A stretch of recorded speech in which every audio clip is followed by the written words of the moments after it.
The Kelvor said every war could be priced if you counted the bodies early. Jarek Solin never argued with math. He argued with who got to hold the ledger. By the time their auditors reached the Hadal Rift, humanity had already paid in cash that Kelvar didn't recognize. Time, silence, and teeth. The first Kelvar ship arrived with a broadcast that sounded like rain through glass. A calm voice, translated 3 times over, read out liabilities for the colony at Sable Gate. Yield, transit. Pay, tariff. Surrender, strategic metals. Refusal increases the cost. Jarek stood on the ore elevator gantry with a rail tool slung like a rifle.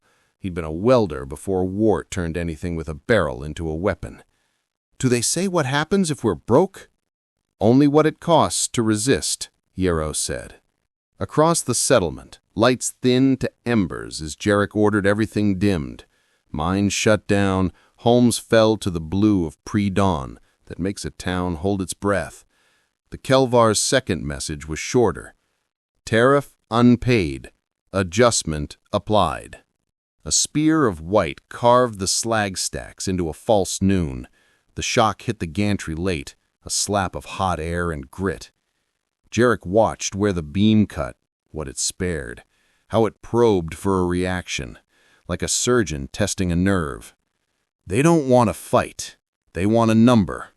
Kelvar doctrine treated enemies as markets, bleed them, tally losses, and offer a discount on surrender when the curve turned steep. Somewhere in a vault, a model drew Jarek's life as a dotted line trending toward zero. He gathered men in the smelter. They'll turn the relay next. If they blind our gate, we can't call anyone, and we become profitable to take. So, Yarrow asked, so we make the relay too expensive to touch. They had ore crawlers that could drag 1,000 tons, slag that stayed hot for days, a canyon of wind, and a relay tower perched at the edge like a tooth in a jaw. Dusk found them easing the first crawler toward the rim, engines muffled, lights hooded, cables sang. The tower loomed above, stacked with dish and lattice. Jarek climbed the service ladder with 2 coils of wire, a pack of detonators, and the sort of quiet you carry only after writing your own last line. Do not cost less than victory. At the hatch, he met a Kelvar for the first time. The alien moved as if every gesture paid interest.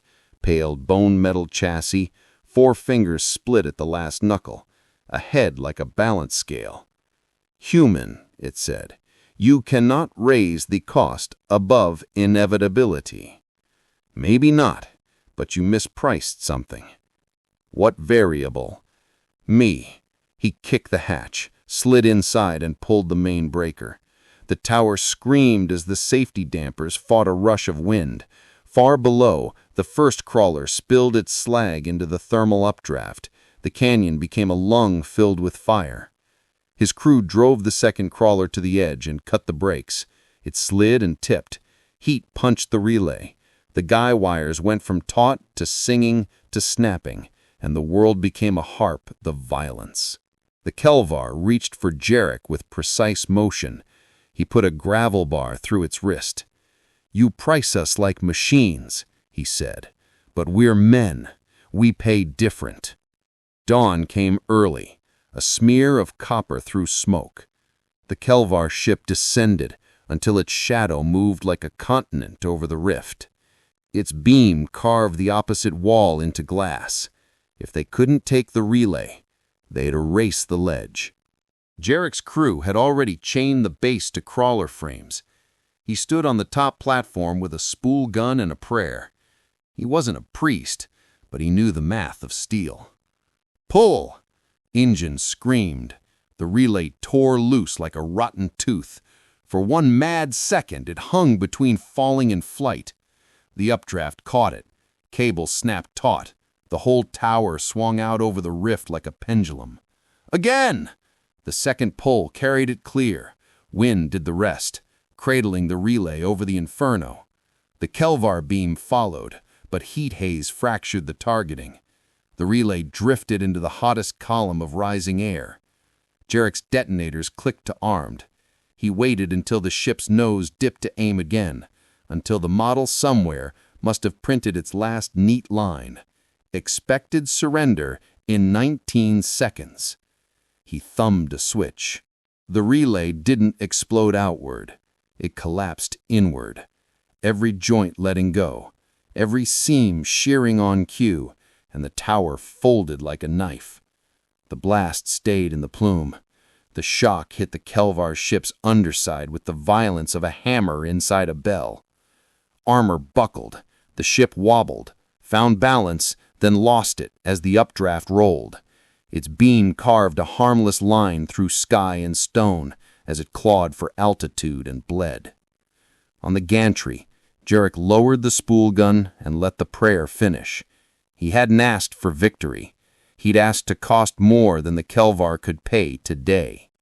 The alien from the hatch climbed back to the platform with a motion that was no longer precise. "You have raised the price," it said. "I offered his canteen. The Kelvar did not drink. You priced us at fragile. Write a new column." It tilted its scale head, listening to a silence full of decisions. "Your surrender is deferred. The market is volatile." "That's our weather," Jarek replied. Later, when the Kelvar returned with more ships and new math, they began with a sentence Jarek recognized as the start of respect. "Humans are a bad place to bet against. Sometimes the only way off a ledger is to flip the table."